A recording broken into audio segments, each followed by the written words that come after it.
Jésus-Christ est Seigneur. Il est vivant, il est puissant. Jésus-Christ est redoutable. Alléluia. Merci Seigneur Jésus-Christ pour ta fidélité, pour ton amour, pour ta grandeur et pour ta paix. Merci Seigneur. Nous allons partager la vidéo. Bonsoir, bonsoir, bonsoir. Nous sommes déjà en direct. Bonsoir, bonsoir bien-aimés. Notre Dieu est bon, il est vraiment redoutable. Il est celui qui nous a gardés, c'est lui qui a permis que nous soyons là encore aujourd'hui. Que son Saint-Nom soit glorifié. Nous allons partager la vidéo bien-aimés. Nous allons prier et commencer notre moment de partage. Voilà. Que Dieu soit glorifié. Notre Dieu est redoutable. Merci Seigneur Jésus pour ta fidélité. Alléluia. Merci Seigneur Dieu de gloire. Ton amour est grand, ta bonté est grande. Alléluia. Merci Jésus. Aucun Dieu ne peut s'égaler à toi. Je partage juste dans quelques groupes en tout cas. Et puis je vais...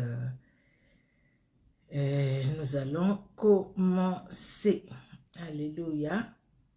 Merci Seigneur Jésus-Christ. Tu es Dieu au-dessus de tout, tu es puissant et vivant. Alléluia. Gloire et louange à toi, Seigneur, Dieu souverain. Gloire à toi, Jésus. Voilà. Merci, Seigneur Jésus. Bonsoir, bonsoir, Mamélia. Que Dieu te bénisse. Que Dieu te bénisse. Merci pour ta participation. Merci beaucoup, vraiment. Que Dieu te bénisse. Voilà. Je partage la vidéo. Bonsoir, moi, Amélia. Bonsoir. Je partage la vidéo. Bonsoir, moi, Nana Bilaka. Bonsoir. Sengongolo. Bonsoir. Bonsoir. Notre Dieu est bon. Il est vraiment redoutable. Alléluia. Nous entrons, nous partageons. Je partage dans les pages que j'ai là. Voilà, et puis je vais partager dans le groupe. J'oublie souvent de partager dans les pages. Aujourd'hui, je commence par les pages. Je commence par les pages. Et puis, je vais aller dans le groupe. Voilà. Je partage juste dans quelques groupes en tout cas. Et puis, nous allons commencer. Hein? Nous allons commencer. Juste dans quelques groupes. Et nous allons commencer. Merci Seigneur Jésus-Christ. Merci les rois de gloire. Alléluia. Alléluia. Alléluia. Merci Jésus pour ta bonté. 6, 7, 8, 9, 10. Voilà. Merci Jésus-Christ pour ta fidélité. Alléluia. Merci Jésus. Ton amour est grand, ta bonté est grande. Voilà, c'est fait. Notre Dieu est merveilleux. Alléluia, alléluia, alléluia. Notre Dieu est bon.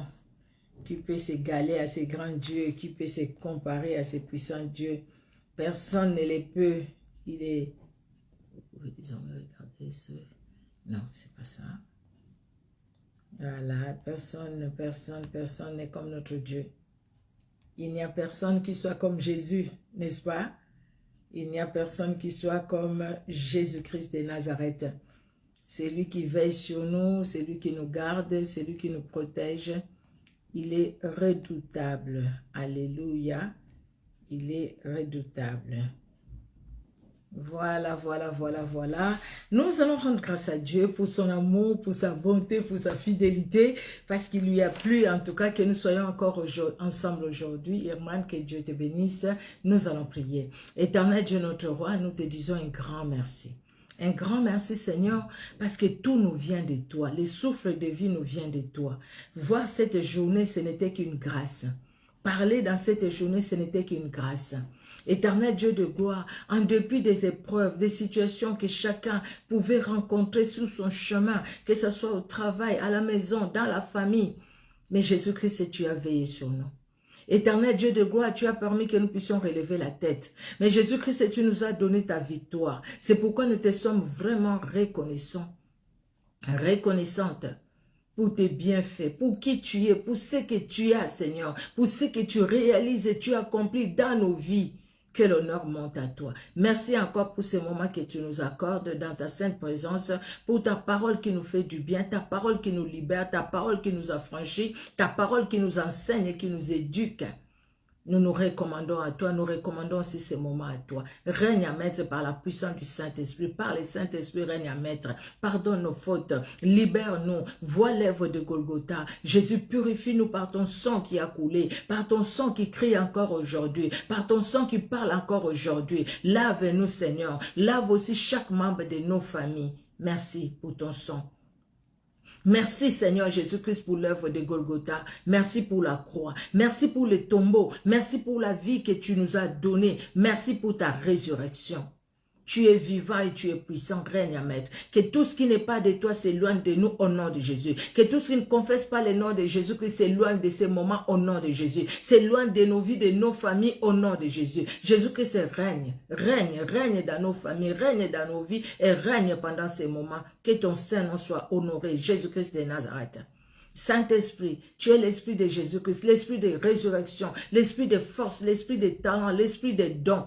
Saint-Esprit, l'esprit de sagesse, l'esprit de lumière, alléluia, l'esprit de feu. Saint-Esprit, nous avons besoin de toi. Que cette parole, Seigneur, que cette parole puisse nous éduquer, puisse nous corriger, puisse nous transformer, puisse nous changer. Que cette parole, Seigneur, puisse nous guérir. Alléluia. Merci, Seigneur, pour ton amour, pour ta présence et pour ta parole. Dans le nom puissant de Jésus-Christ, par la puissance du Saint-Esprit, que nous avons ainsi prié. Amen. Amen, amen, amen. Que Dieu soit honoré, que notre Dieu soit vraiment glorifié parce qu'il est Dieu et il est redoutable. Alors, le live d'aujourd'hui fait suite au live que nous avions eu la dernière fois où nous avons parlé de la vision que nous avons par rapport à l'œuvre de Dieu. Quelle est la vision? Nous avions vu des personnes que je suis envoyé, hein, les espions, les personnes qu'il a envoyées, non pas je suis Moïse, c'était Moïse qui les a envoyés pour voir les pays, parce que c'est Dieu qui avait demandé à Moïse de les faire. Moïse l'a fait et parmi ces personnes-là, il y avait Josué et Caleb. Les autres, quand ils sont allés, ils ont vu, oui, c'est le pays où coule les lait, les miels, mais il y a des géants. À leurs yeux, nous sommes comme des sauterelles. Non, donc, n'y allons pas. Ils ont tout fait pour décourager les autres. Mais il y a eu un Josué, il y a eu un Caleb qui dit oui, c'est vrai, le pays c'est là où coule le lait, le miel. Oui, c'est vrai, il y a les fils d'Anak. Mais si le Seigneur est avec nous, nous allons remporter la victoire sur eux. Et nous allons prendre possession de l'héritage que Dieu nous a donné. Parce que ce n'était pas la parole d'un homme, mais c'était la parole de Dieu. Nous avons parlé des filles de Tchélophate, ces filles qui ont vu l'héritage de leur père, qui devraient partir parce que leur père n'avait pas un fils. Mais ces filles sont allées voir Moïse. Moïse est allé demander à Dieu. Et Dieu lui dit, exauce les filles de Tchélophate, exauce ces filles, accorde à ces filles ce qu'ils t'ont demandé. Tu prends l'héritage de leur père, tu leur donnes. Et à partir de ces jours-là, il y a eu une loi en Israël où l'héritage des parents, si ces parents n'avaient pas de fils, l'héritage allait chez leurs filles. Donc, les choses ont changé. Par ces filles, ils ont changé. Comment ils n'ont pas regardé à la situation. Ils n'ont pas regardé, mais ils ont regardé à celui qui donne l'héritage. Ils ont regardé à l'héritage que Dieu leur a donné et à celui qui donne l'héritage. Ils ne voulaient pas que leur héritage soit perdu. Bien-aimés dans le Seigneur, aujourd'hui, nous sommes dans les mêmes thèmes. Quelle vision avons-nous devant les difficultés de la vie? Devant les difficultés de la vie, devant les situations difficiles, nous pouvons traverser les situations difficiles au travail, nous pouvons traverser des situations difficiles dans nos familles, nous pouvons traverser des situations difficiles à l'église, nous pouvons traverser des situations difficiles par rapport à nous-mêmes, parce que nous avons des problèmes de santé, parce que nous vivons l'incompréhension, parce que nous vivons, l'incompréhension où les gens qui médisent sur nous, qui parlent sur nous faussement, qui nous accusent faussement, nous pouvons connaître aussi des fausses accusations. Mais quelle vision devrions-nous avoir par rapport à tout ce que nous pouvions vivre comme situation difficile tout ce que nous pouvions vivre, comme nous pouvions connaître dans nos vies comme difficulté, bien-aimés, quel que soit l'ordre de la difficulté, quel que soit l'ordre, quelle que soit la situation, quel que soit les moments, quel que soit ma soeur, mon frère, c'est que vous et moi, nous sommes en train de traverser maintenant les incompréhensions tout autour de nous, les choses qui ne vont pas comme ils devraient aller. Nous traversons toutes ces situations, mais quelles que soient ces situations, qu'est-ce que nous devrions avoir, nous, comme vision? Comment devrions-nous voir? Comment percevoir ces choses, ces difficultés devant nous? Parce que ça, c'est les grands problèmes. Et nous allons voir au travers de la Bible. Nous allons parler d'un homme, nous allons parler aussi d'une femme. C'est le mois de mars, c'est le mois des femmes. Nous allons parler aussi d'une femme. Bien aimé, la Bible nous parle des hommes qui ont regardé à Dieu, même dans les difficultés, qui ont cru en la parole de Dieu et qui se sont appuyés et Dieu leur a donné la victoire. La Bible nous parle aussi des femmes qui ont cru à la parole de Dieu, qui n'ont pas regardé aux difficultés, mais qui ont regardé à la parole de Dieu. Devant la difficulté, ils ont fixé les regards vers celui seul qui est capable de répondre, vers celui seul qui est capable de donner la solution. Devant les difficultés, ils n'ont pas fixé leurs regards, ils n'ont pas laissé leur regard sur les difficultés, sur les situations, mais ils ont regardé à celui qui est la solution et qui a la solution, à celui qui donne tout, bien aimé dans le Seigneur. Alors, nous allons d'abord parler d'un homme. Nous allons aller dans 1 Samuel au chapitre 17. C'est une histoire que nous connaissons, l'histoire de David. Alors, j'ai essayé de prendre, j'ai coupé morceau pour qu'on puisse pas tout lire. En fait, c'est une histoire que nous connaissons. 1 Samuel 17, c'est l'histoire de David. L'histoire de David a commencé comment? C'est parce qu'il y a eu un géant. Vous voyez, quand nous nous retournons encore dans ce que nous avions vu la dernière fois, quand Josué et Caleb sont partis avec les 10 autres ont dit, nous avons trouvé là-bas les fils d'Anak. Nous sommes comme des sauterelles sous leurs yeux. Mais Josué et Caleb, ils ont vu la grandeur de Dieu qui était plus grand que ces géants qu'ils ont rencontrés là-bas. Et David aussi rencontre un géant qui fait terreur.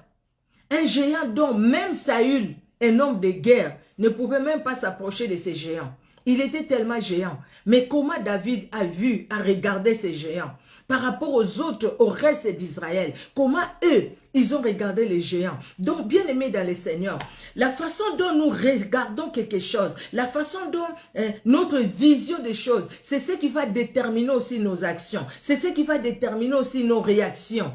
Vous voyez, comment les autres, ils ont vu Goliath, ces géants devant eux, ils s'enfuyaient. Personne ne pouvait s'approcher. Et quand Goliath leur lançait des défis, tous ils s'enfuyaient. Mais David vient, il voit les géants, la même personne, mais David les regarde différemment. Et parce que les regards de David sont différents, David va agir aussi différemment. Donc, la façon dont devant les situations qui nous arrivent, devant les épreuves, devant les difficultés, bien aimés, la façon dont nous regardons nos difficultés, nous regardons les situations devant de nous, va déterminer aussi notre comportement par rapport à ces difficultés. Soit on fait confiance à l'Éternel, soit alors on ne fait pas confiance à l'Éternel et on va se morfondre sur nos problèmes. On va rester là, à regarder à notre problème, et quand on reste là aussi, généralement et tout le temps, on n'a pas la solution. Ou sinon, on commence à chercher la solution par nous-mêmes. Et ce que nous cherchons par nous-mêmes, c'est éphémère. Si l'Éternel ne bâtit une maison, ceux qui bâtissent en vain. Si l'Éternel ne veille sur une ville, ceux qui veillent en vain. C'est la Bible qui nous le dit. Alors, nous allons aller d'abord du 1er verset au 11e verset. 1 Samuel 17, nous allons d'abord du 1er verset au 11e, après nous allons lire du 20e verset au 34e verset, et nous allons finir de 40 à 47. Donc j'ai sauté juste quelques versets. Alors, 1 Samuel 17. Les Philistins réunirent leur armée pour faire la guerre, et ils se rassemblèrent à Soko, qui appartient à Juda. Ils campèrent entre Soko et Azeka, et à Éphès d'Amen. Saül et les hommes d'Israël se rassemblèrent aussi. Ils campèrent dans la vallée des Térébintes et ils se mirent, excusez-moi, ils se mirent en ordre de bataille contre les Philistins. Les Philistins étaient vers la montagne d'un côté et Israël était vers la montagne de l'autre côté. La vallée les séparait. Un homme sortit alors du camp des Philistins et s'avança entre les deux armées. Il s'est nommé Goliath. Il était de Gad. Il avait une taille de 6 coudées et un empas. Et sur sa tête était un casque d'airain. Et il portait une cuirasse à écailles du poids de 5000 cycles d'airain.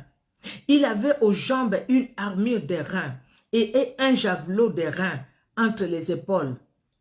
Les bois de sa lance étaient comme un souple de tisserand et la lance pesait 600 cycles de fer.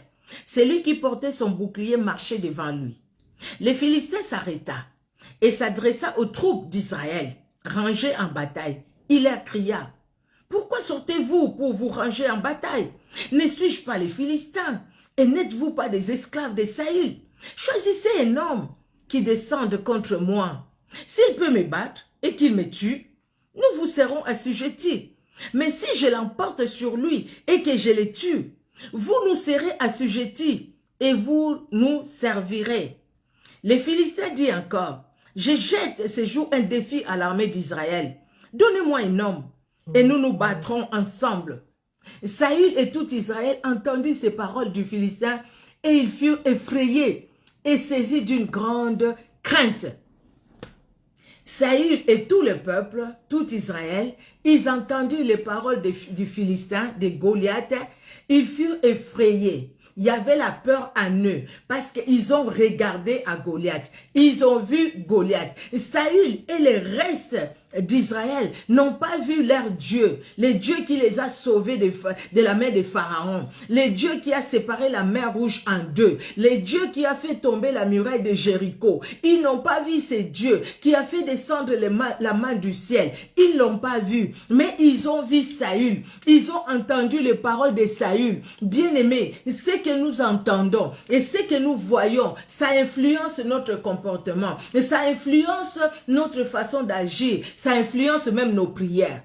Ça influence nos prières. Parce que si nous entendons de tels défis dans la peur, nous n'allons pas prier avec foi. Parce que nous avons peur.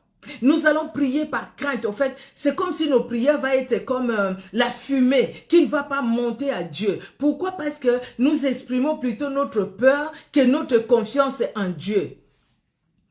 Saül a peur.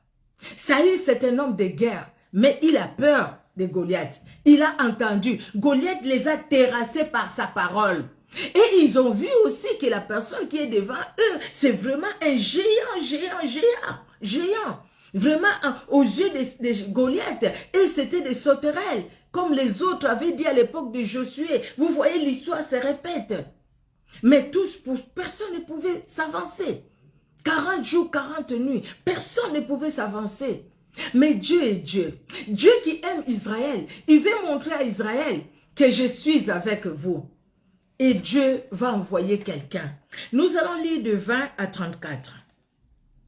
David s'éleva de bon matin parce que son père l'a envoyé pour qu'il aille voir ses frères qui étaient sur le front, qui se battaient. David s'éleva de bon matin, il laissa des brebis à un gardien, prit sa charge et partit, comme Ésaïe le lui avait ordonné. Lorsqu'il arriva au camp, l'armée était en marche pour se ranger en bataille et poussait des cris de guerre. L'armée en désarroi, l'armée paniquée. Il avance, mais il ne pouvait pas avancer plus. Parce que Goliath est là. Qui va avancer? Israël et les Philistins se formaient en bataille, armée contre armée. David remit les objets qu'il portait entre les mains du gardien des bagages et courut vers les rangs de l'armée. Aussitôt arrivé, il demanda à ses frères comment ils se portaient. Tandis qu'il parlait avec eux, voici le Philistin de Gad, nommé Goliath, s'avança entre les deux armées. Hors des rangs des Philistins, il tint les mêmes discours que précédemment. Et David les entendit. Vous voyez, je m'arrête là d'abord. Pourquoi?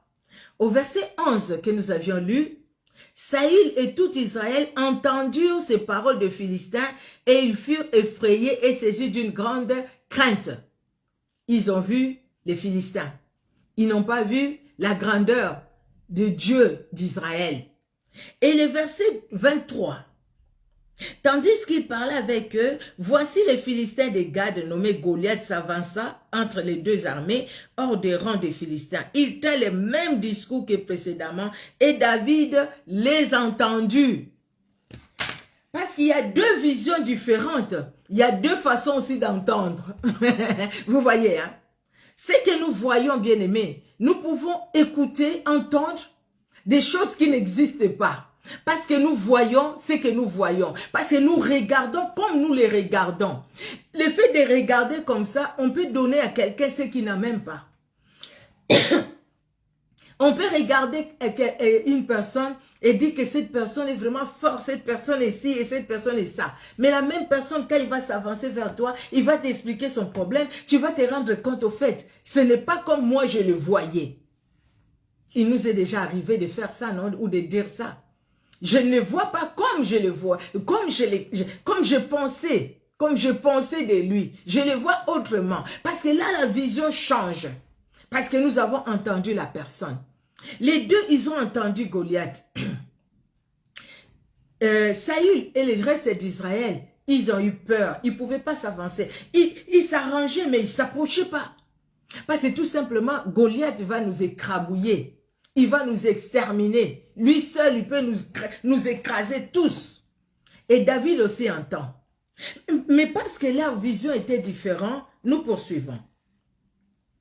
À la vue de cet homme, tous ceux d'Israël s'enfuirent devant lui et furent saisis d'une grande crainte. Parce qu'ils ont vu leur vision Goliath. Un grand, un costaud, un homme de guerre. Nous autres, nous sommes rien devant lui.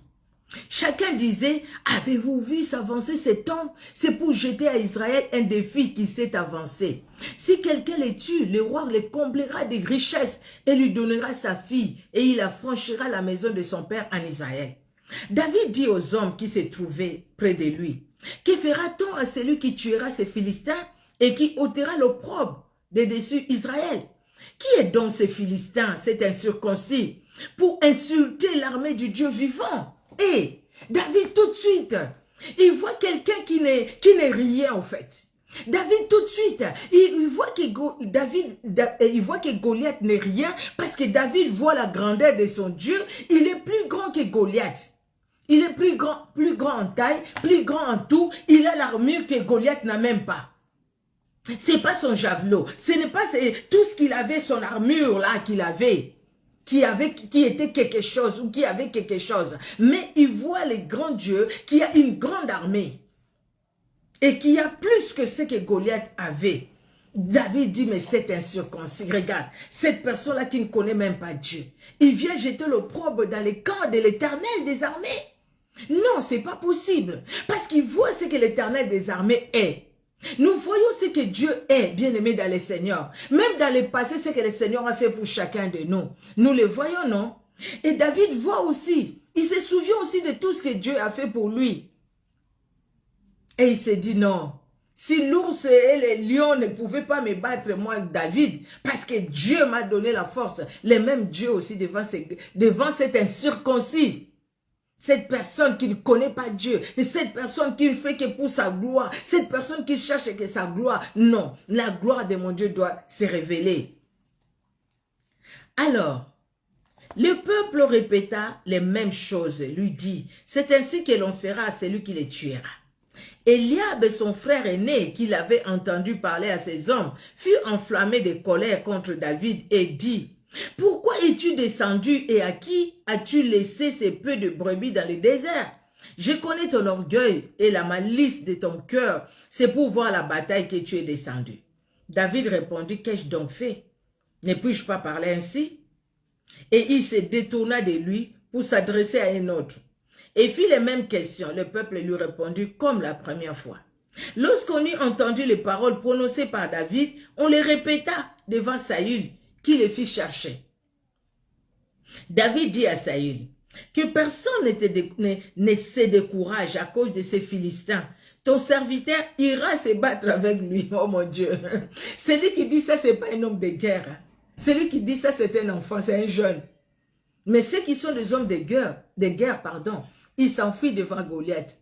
Mais lui, il dit, mais quel est cet incirconcis? Qui est-il, lui, pour venir attaquer l'armée du grand roi? Non, c'est pas possible. Et ces paroles ont été rapportées au roi. David dit à Saül que personne, oui, il dit que personne ne se décourage. David dit à Saül que personne ne se décourage. J'ai lu, je relis encore. Le verset 33. Saül dit à David, tu ne peux pas aller te battre avec ces Philistins car tu es un enfant. Et il est un homme de guerre dès sa jeunesse. Les paroles de découragement viendront pour ne pas aller loin. Et de la famille, et de l'entourage, et même des démons. Ils vont parler tout autour de nous pour nous faire changer la vision que nous avons de ce grand Dieu. Bien aimé, la vision qui engendre la foi en nous, les paroles viendront. Eliab cherche à décourager David. David ne fait pas attention à Eliab. Parce qu'au fait, David sait que le grand problème ici, c'est cet incirconcis. Il a injurié l'armée du grand roi. Et quand le roi Saül lui dit, mais tu ne pourras pas, tu n'es qu'un enfant. Lui, c'est un homme de guerre depuis sa naissance. Ce n'était pas ça le problème. Et les versets 40 à 47, la Bible nous dit, les autres là, nous avons sauté. Même David, Saül va lui donner son armée. David n'arrive pas à marcher avec. David dit qu'on lui enlève ça parce qu'il n'arrivait pas. Il a enlevé. Alors, David maintenant, il dit, écoutez, je suis berger.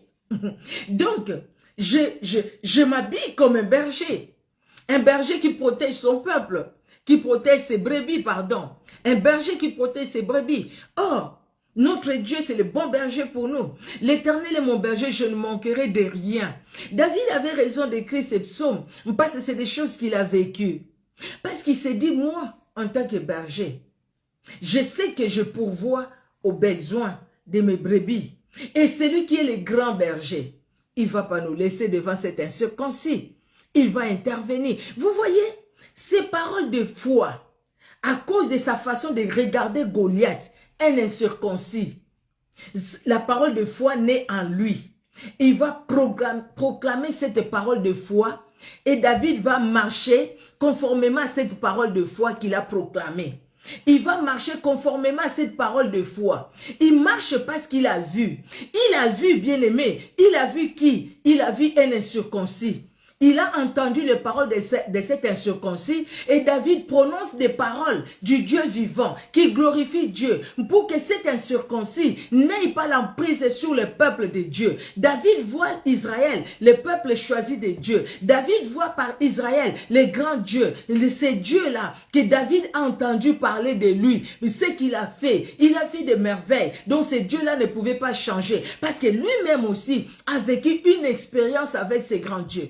Dieu a permis qu'il soit là-bas en train d'élever les troupeaux, de garder les troupeaux de son père. Parce que Dieu savait qu'il les préparait à la royauté. Et c'est lui qui parle. C'est celui qui a reçu l'onction. Il parle, il a l'onction de Dieu en lui. Donc quand il regarde Goliath, il ne peut pas les regarder comme monsieur tout le monde, madame tout le monde. Bien-aimés dans le Seigneur, nous avons reçu l'onction de Dieu. Donc notre vision des choses change. Notre vision de voir notre Dieu doit changer. Notre vision de voir les situations que nous traversons doit être différentes.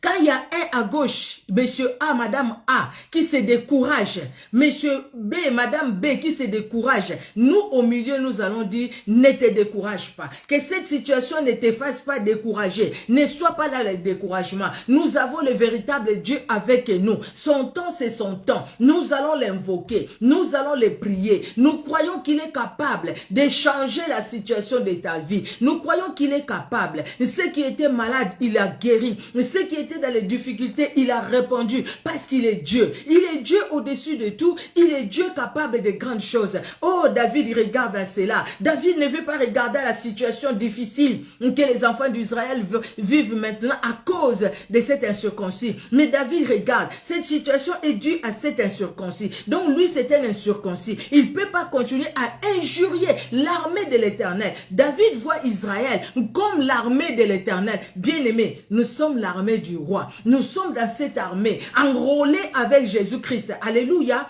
Donc, parce que nous sommes dans cette armée, enrôlés avec Jésus-Christ de Nazareth, bien-aimés dans le Seigneur, notre vision des choses ne doit pas être comme monsieur tout le monde, madame tout le monde, c'est normal.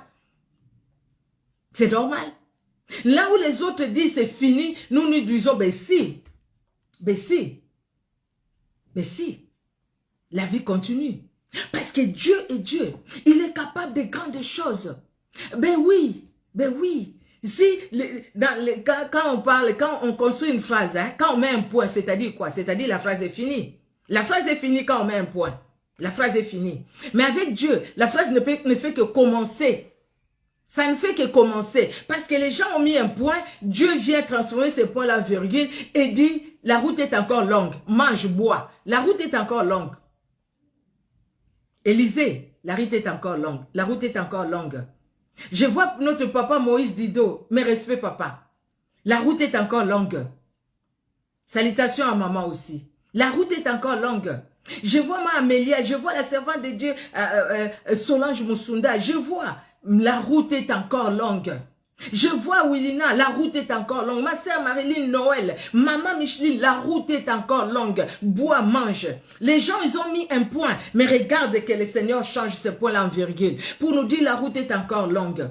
Ne regarde pas ce que tu vois. Élisée, ne regarde pas à Akab. Ne regarde pas à Jézabel. Mais regarde à ce que j'ai pour toi. Regarde, viens dans la montagne. Viens, je vais te parler. Le Seigneur veut nous parler. Mais pour cela, nous devons nous disposer qu'il nous parle. Bien-aimés, quand nous regardons qu'elle est négative, quand nous regardons que la situation ne va pas, la guerre là-bas, vous voyez ce qui se passe là-bas, vous voyez ce qui se passe là-bas, on ne sait pas, la bombe peut tomber. Au final, ça sert à quoi de garder l'argent? Ça sert à quoi? Ça sert à quoi? Ça sert à quoi? On va rester là. Même les enfants d'Israël, quand ils étaient en captivité, Dieu envoie, Jérémie leur dit, plantez. S'aimer, faites des plantations, construisez des maisons, donnez vos fils à mariage, vos filles, prenez des femmes pour eux, ayez des enfants. Dieu a dit juste à ce que les 70 ans vont s'accomplir. Les autres prophètes viennent dire, ah non, non, non, ne faites rien, ne construisez pas les maisons. Dieu ne va pas vous laisser ici. Dieu, il est tellement bon, il va vous ramener tout de suite. Mais non, jusqu'au temps fixé par Dieu. Bien aimé, il y avait un temps fixé par Dieu. Aujourd'hui, maintenant, nous ne parlons pas du temps. Nous parlons de la vision que nous avons. Mais il y avait un temps fixé par Dieu pour que Goliath, son règne finisse, pour que Goliath ne puisse plus humilier l'armée de l'Éternel. Nous sommes l'armée du roi. Vous comprenez maintenant que ceux qui cherchent à nous humilier, Dieu s'occupe d'eux. Maintenant, comment nous regardons ces gens-là? Nous disons, c'est ma tante, c'est mon oncle, la sorcellerie dans ma famille, la coutume dans ma famille, je dois les faire parce que c'est la coutume. Non, non, non, non, non. Et si tu marches encore selon la coutume, c'est-à-dire que tes yeux, ta vision, tes regards sont sur les hommes. Ce n'est pas sur Dieu. Si tu marches encore selon la coutume, c'est-à-dire que toi, tu crois à ce que la coutume t'a dit, ce que la coutume te dit, c'est-à-dire que tu marches, ta vision, tu regardes ce que les hommes disent, tu regardes, tu es encore sous la loi. Donc la grâce de Dieu, tu la prends et tu la mets dans une poubelle. Donc tu ne saisis pas la grâce de Dieu. Et pourtant, nous devons saisir la grâce de Dieu. Par la grâce de Dieu, nous regardons aussi les choses de Dieu comme Dieu veut que nous puissions les regarder, comme Dieu le voit.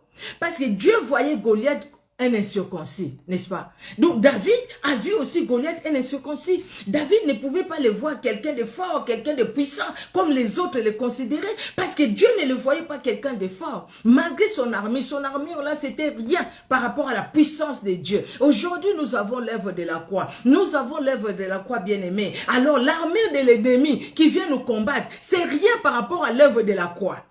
C'est vrai, hein? C'est rien par rapport à l'œuvre de la croix. L'œuvre de la croix est au-dessus de tout. L'œuvre de Golgotha, c'est tellement fort, c'est tellement puissant. Posez la question aux serviteurs de Dieu, surtout ceux qui sont dans la délivrance. Ils vous diront que l'œuvre de Golgotha, elle est puissante. La résurrection de Jésus-Christ, elle est très puissante. Jésus-Christ est là avec nous, lui-même, le créateur des cieux et de la terre. Bien-aimé dans le Seigneur. Goliath lance les défis. Nous regardons Goliath comme Dieu les regarde. Comment Dieu regarde, voit ses sorciers, ses occultistes? Dieu a pitié d'eux. Ils veulent qu'ils puissent se repentir. Mais comment nous tremblons des fois devant eux? Parce que c'est les sorciers, c'est la sorcellerie, on tremble devant eux. Mais c'est parce que nous disons la sorcellerie dans ma famille, là, c'est très fort. Donc nous ne voyons pas la grandeur de Dieu. Comment voyons-nous, bien-aimés? Quelle est notre vision devant les situations difficiles, devant les difficultés que nous rencontrons? David est devant une difficulté, devant une situation difficile. Mais David ne regarde pas cette situation comme Saül. Ne regarde pas comme cette situation comme les autres. Mais quand son frère dit, mais qu'est-ce que tu es venu faire? Parce que son frère voit que non, la situation, elle est grave. Goliath lance un défi et personne ne peut avancer. Donc, quelque part, nous sommes là. Toi, au moins, reste là-bas. Donc, tu es en sécurité quelque part. Et tu restes là-bas. À qui tu as laissé ces près de brebis? Déjà, ici, nous, on ne sait même pas comment on va s'en sortir. Ah, bien-aimé dans le Seigneur. David voit la grandeur de Dieu. De 40 à 47, je disais, il prit en main son bâton, choisit dans les torrents 5 pierres polies et les mit dans sa jubbessière des bergers et dans sa poche. Puis sa fronde à la main, il s'avança contre les Philistins. Les Philistins cherchent un homme. Les Philistins cherchent un homme. Donnez-moi un homme qui va se battre avec moi. Donnez-moi un homme. Mais il voit un petit qui avance. Un petit qui lui lance, qui dit, écoutez, je te défie aussi. Tu as défié l'armée de l'Éternel. Un petit qui s'avance.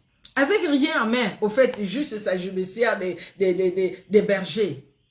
Il n'avait pas l'armée de Goliath. Alléluia. Les Philistins s'approcha peu à peu de David. Et l'homme qui portait son bouclier marchait devant lui. Les Philistins regarda. Lorsqu'il aperçut David, il le méprisa, ne voyant en lui qu'un enfant blond et d'une belle figure. Les Philistins dit à David, « Suis-je un chien pour que tu viennes à moi avec des bâtons? » Et après l'avoir maudit par ses dieux, il ajouta, « Viens vers moi et je donnerai ta chair aux oiseaux du ciel et aux bêtes des champs. » La vision détermine les comportements. La vision que nous avons d'une chose, d'une situation, détermine aussi notre façon de traiter cette situation-là. David, qui a déjà considéré Goliath comme un circoncis, il a entendu les paroles de Goliath. Donc, tout ce que Goliath est en train de dire maintenant, ça n'effraie pas David. Parce que David s'est fixé sur sa vision qu'il a de David, de Goliath. David voit Goliath comme Dieu le voit. Donc, les paroles de Goliath, ça ne lui fait pas peur. Parce que ces paroles-là ne font pas peur à Dieu. David aussi n'a pas peur parce qu'avec David, il y a les dieux d'Israël. Il y a les saints d'Israël. Alléluia. Avec toi, mon frère. Avec toi, ma soeur. Avec moi, il y a les saints d'Israël. Celui qui est à moi est plus fort que celui qui est dans le monde. Nous les confessons. Mais les vivons, nous. C'est ça les grands problèmes, c'est les vivre. Et pour qu'on les vive, nous devons avoir une vision, nos yeux fixés vers celui qui est plus grand que tout. Alléluia. Oui, papa, la vision détermine les comportements. Ça détermine même nos décisions dans la vie. La façon dont nous voyons.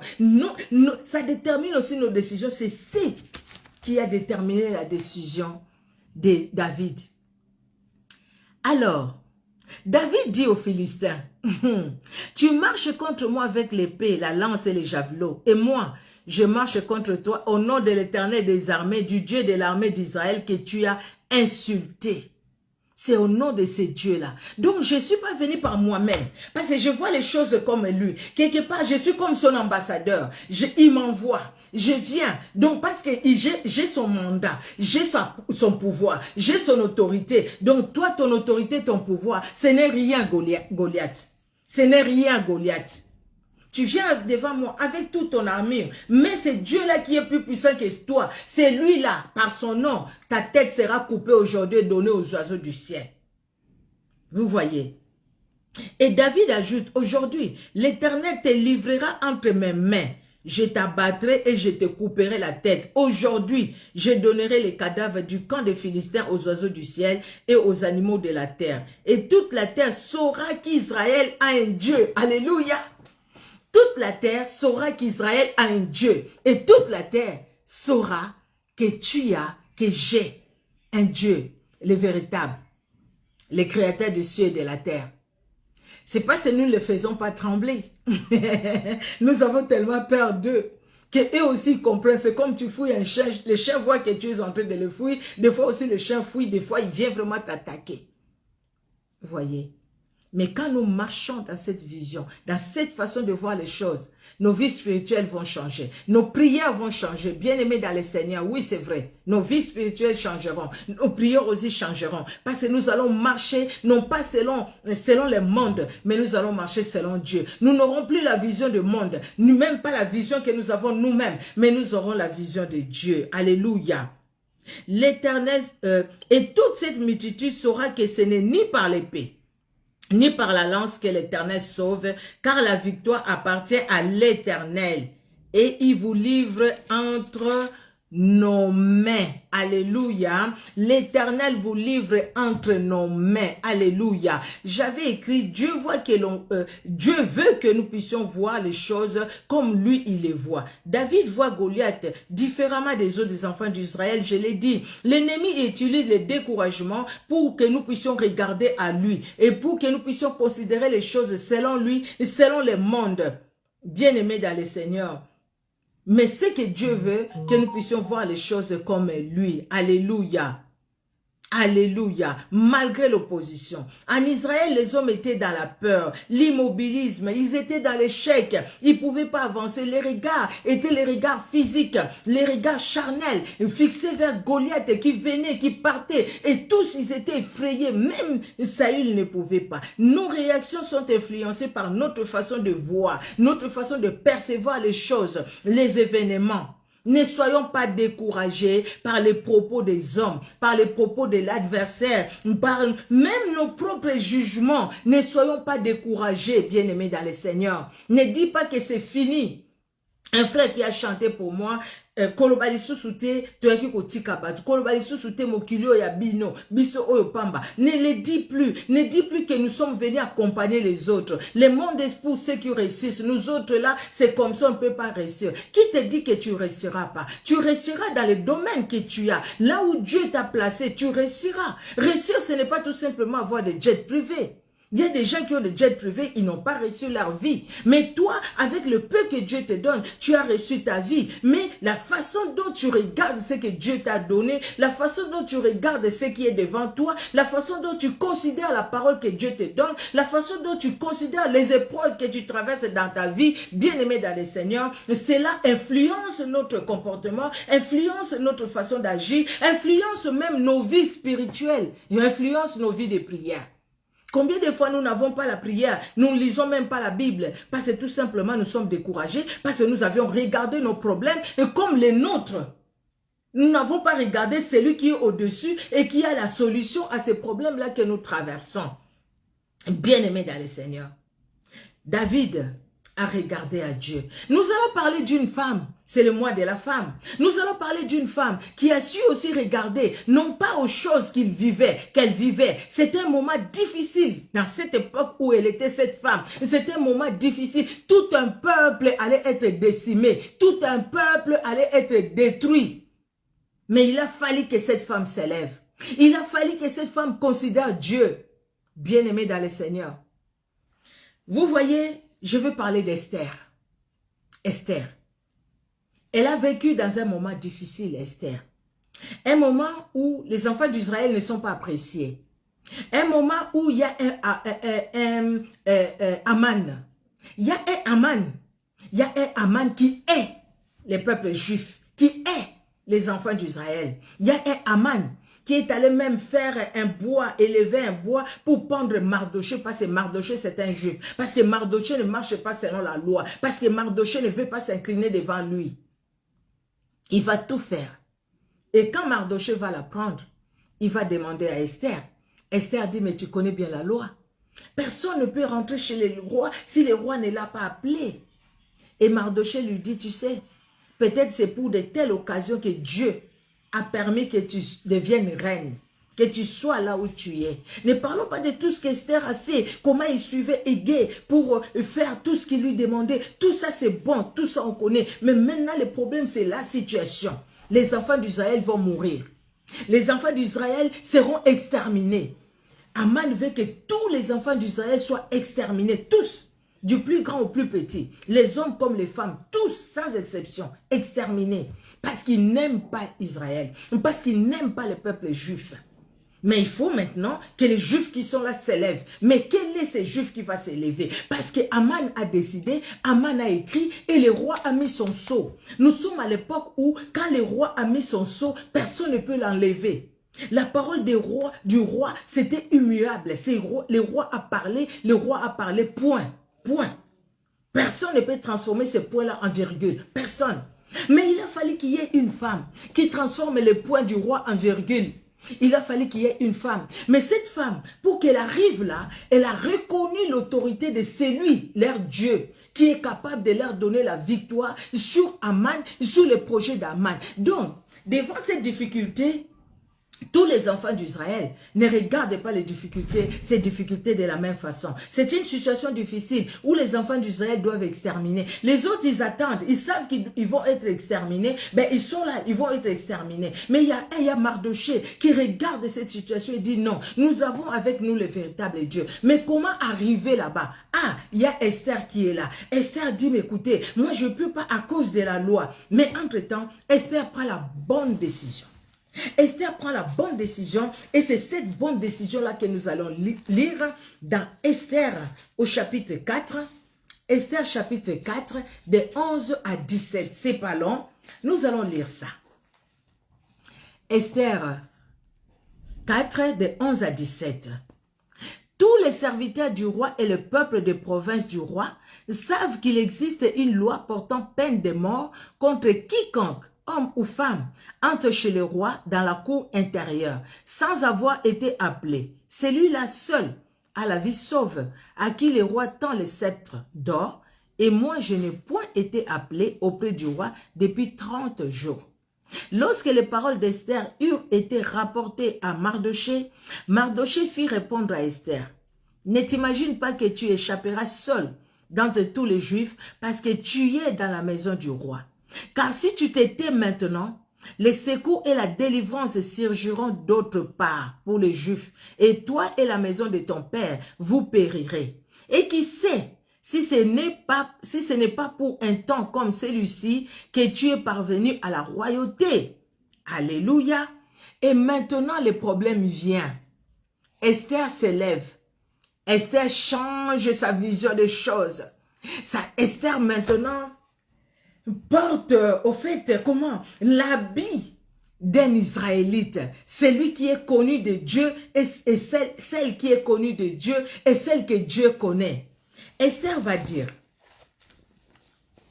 le verset 15, Esther envoya dire à Mardoché, « Va, rassemble tous les Juifs qui se trouvent à Suse et gênez pour moi, sans manger ni boire, pendant 3 jours.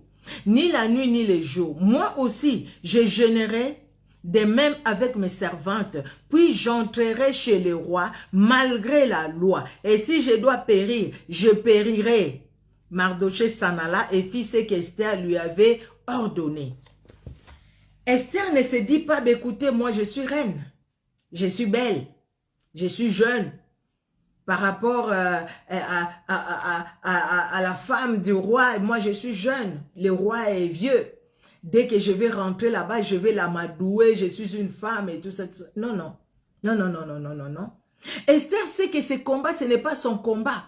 C'est le combat de l'Éternel. Esther sait que ce peuple, ce n'est pas son peuple, c'est le peuple de l'Éternel. Esther sait que si elle part par elle-même, elle va mourir. Et moi, elle n'a pas vu le roi ne l'a pas appelé. Esther dit, allez jeûner. Pendant 3 jours, jeûner, prier. Moi aussi, je fais de même. Je vais jeûner, je vais prier. Quand ils ont jeûné, prié, c'était pour chercher quoi? C'était pour chercher la face de Dieu. C'était pour demander à Dieu d'intervenir. Donc Esther maintenant voit cette difficulté qui est là. Il s'est dit oui, il y a la loi. Oui, entre-temps mon peuple va périr. Entre-temps moi je ne vais pas croiser les bras. Il faudrait que j'aille. Parce que maintenant Esther se retourne vers Dieu. Esther regarde à la puissance de celui qui est capable de tout changer. De changer même la loi. De celui qui est capable de changer même l'ordonnance du roi. De celui qui est capable d'enlever cette malédiction qui allait peser sur Israël. d'enlever ce que Aman avait projeté de faire contre le peuple d'Israël. Esther voit ça. Il sait que Dieu seul est capable. Il dit alors, cherchons la face de Dieu. Vous allez jeûner, prier. Moi aussi, je vais le faire. Je vais jeûner, prier. Et puis, j'irai voir le roi. Même s'il faut que je meure, je vais mourir. Mais je vais aller voir le roi. Mais entre-temps, Esther sait que la grâce de Dieu est là, que l'amour de Dieu est là. Esther sait que Dieu aime son peuple. Esther sait que Dieu a toujours défendu le peuple d'Israël. Quand les enfants d'Israël reviennent à Dieu, Dieu revenait toujours à eux. Esther sait que Dieu est pour Israël. Il est pour son peuple. Esther le sait. Esther dit prions. Et quand ils ont prié, Esther est allée voir le roi. Nous connaissons l'histoire. Dès que le roi voit Esther, Dieu a déjà préparé son cœur parce qu'ils ont prié pour ça. Regardez, Dieu, le roi va écouter Esther. Il va aller chez Esther. Et voilà jusqu'à ce qu'Esther va prendre son temps calmement, pas dans la précipitation. Elle va expliquer au roi les problèmes. Et la suite, nous connaissons, c'est Aman qui a perdu la vie au même bois qu'il avait préparé contre Mardoché. Et c'est sa famille qui a été exterminée. Et c'est les autres même du peuple là qui ont été exterminés. Et les enfants d'Israël, c'était les cris de joie. Parce qu'il y a une femme qui s'est levée. Parce qu'il y a une femme qui a regardé en direction de son Dieu.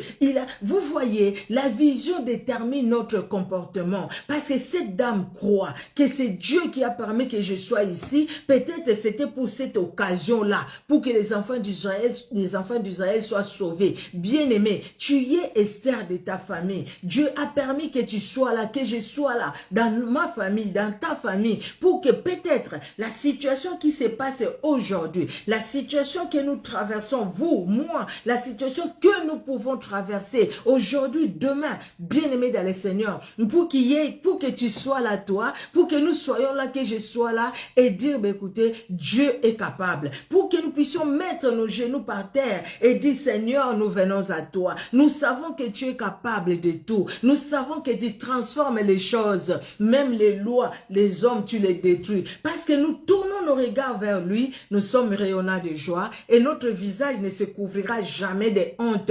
Parce que c'est la Bible qui le dit. Tournons les regards vers le Seigneur, bien-aimés dans le Seigneur, et ayons cette vision. Regardons même dans les difficultés, mais regardons à celui qui est capable de nous donner la solution, à celui qui est capable de faire de grandes choses pour nous, à celui qui est capable de changer la situation. Alléluia. La situation malheureuse en une situation heureuse. La situation de tristesse à une situation de joie. Dieu est capable. Il est capable de tout. Mais comment voyons-nous les choses? Si nous les voyons selon nous, selon le monde, nous allons rester dans le découragement. Nous allons pleurer, pleurer, pleurer, pleurer, pleurer, que pleurer. Nous allons perdre la foi. Nous allons perdre le goût de la prière. Nous allons même fuir l'église parce que nous sommes dans une situation difficile.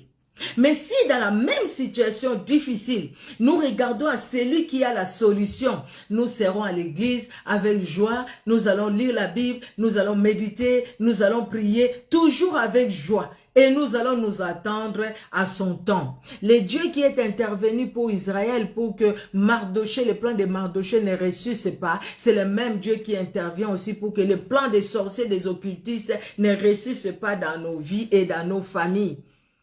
Parce que nous avons une alliance avec le Seigneur. C'est une alliance que nous avons avec lui. Pour que nous puissions regarder les choses comme lui. Donc notre comportement doit suivre. Nos paroles doivent suivre. Notre imagination doit suivre. Notre façon doit suivre ce que nous faisons, bien-aimés dans le Seigneur. Notre Dieu est capable. Capable, bien-aimés. Que Dieu, dans son amour, bénisse tout un chacun. Il est Dieu. Au-dessus de tout, il est Seigneur. Quelle vision avons-nous devant les difficultés de la vie? Quelle vision avons-nous devant les situations difficiles? La vision que David avait devant Goliath, la vision que Esther avait devant les décisions de Haman et les lois dans cette ville-là de Suse. Quelle vision avons-nous, bien-aimés dans le Seigneur? Quelle vision avons-nous? Parler de Daniel, des amis de Daniel, Quelle vision ils avaient? Ils ont regardé à Dieu. C'est pourquoi ils pouvaient tenir tête au roi. Au roi, notre Dieu est capable de nous délivrer de ta main. Et même s'il ne nous délivrait pas, nous n'allons pas adorer tes idoles. Parce que nous les connaissons, ces dieux-là. Il est capable. Et Dieu ne s'est pas révélé. Parce qu'ils ont regardé à lui. Dieu ne s'est pas révélé. Il les a accompagnés là-bas dans les feux. Il pouvait empêcher qu'ils soient jetés dans le feu, mais il a permis qu'ils soient jetés dans le feu pour que lui-même les accueille dans le feu. Dans le feu des hommes, c'est les difficultés. Bien-aimés, dans les trous, là, ils ont jeté Daniel. C'est les difficultés, c'est les épreuves. C'est les moments difficiles dans nos vies. Mais quelle vision avons-nous? Ayons la vision de ceux-là qui regardent à Dieu. Jésus-Christ a dit, Père, s'il est possible, éloigne de moi cette coupe. Mais toutefois, ce n'est pas selon moi, mais selon ta volonté. Comme tu le veux. Quand je vois la coupe, il y avait la sueur avec des grumeaux de sang. C'est dur quand je vois tout ça. Non, si c'est possible, éloigne ça. Mais pas ma volonté, ta volonté. Parce que je vois les choses comme toi, tu me l'as envoyé. Comme tu m'as envoyé, je vois les choses comme tu les vois. Je vais faire ce que tu voudrais que ça se fasse. Je vais faire que ta volonté. Mais voici, je vais faire ta volonté. Mais voici, Seigneur Dieu de gloire, même dans les difficultés, regardez à toi, restez fidèle à toi. Alléluia. Notre Dieu est bon, nous allons prier. Merci, Seigneur Dieu de gloire. Merci pour ta parole qui nous fait du bien. C'est vrai, parler, oui, c'est ta parole, Seigneur. Nous le disons, c'est ta parole, nous le confessons. Mais devant les situations difficiles, c'est pas toujours facile. De regarder toujours à ce que tu nous as dit, surtout si la situation persiste, perdure. Mais nous savons une chose, les enfants d'Israël sous Mardoché sont restés aussi longtemps dans cette situation où Aman les maltraitait. Mais tu es intervenu. Daniel, tu es intervenu. Shadrach, Meshach, Abednego, tu es intervenu. David, devant Goliath, Goliath a fait pendant 40 jours, il défiait. Mais un jour, Seigneur, tu t'es levé. Devant le nom de l'Éternel des armées, au nom de l'Éternel des armées, du Dieu d'Israël. Merci Seigneur, parce que tu n'es pas un homme pour te repentir. Ce que tu as dit, tu l'accomplis. Ce que ta bouche déclare, ta main l'exécute. Merci Seigneur Dieu d'amour, de nous garder fidèles à ta parole, fidèles à toi, fidèles à ton amour, parce que tu nous aimes. Merci de bénir tout un chacun. Bénis Seigneur mon frère, ma soeur, qui est en direct, qui va nous suivre en différé sur Facebook ou sur YouTube. Bénis tout un chacun dans ton amour. Dans le nom puissant de Jésus-Christ. Garde les membres de nos familles. Fais que ceux qui ne te connaissent pas puissent te connaître. Fais que ceux qui sont loin de toi puissent se rapprocher de toi, Éternel, afin de vivre l'éternité avec toi. Comme nous sommes, Seigneur Dieu de gloire, dans ta main, qu'ils soient eux aussi dans ta main, Éternel Dieu de gloire. Merci Seigneur de bénir le travail de tout un chacun, de bénir les ministères. Je te prie, Éternel Dieu de gloire, de visiter tout un chacun dans ton amour. Que tous les serviteurs de Dieu qui étaient là soient bénis. Les servants de Dieu soient bénis. Que les ministères, Seigneur, que tu leur as donnés, les églises là où ils sont, soient bénis, Éternel. Bénis nos églises, Éternel Dieu de gloire, et révèle-toi. Dans le nom puissant de Jésus-Christ de Nazareth, que nous t'avons ainsi prié.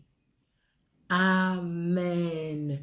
Amen, amen, amen. Notre Dieu est bon, il est redoutable, soyez bénis. Papa Moïse, Dido Likenja, serviteur de l'Éternel, papa apôtre, vraiment plein de bénédictions.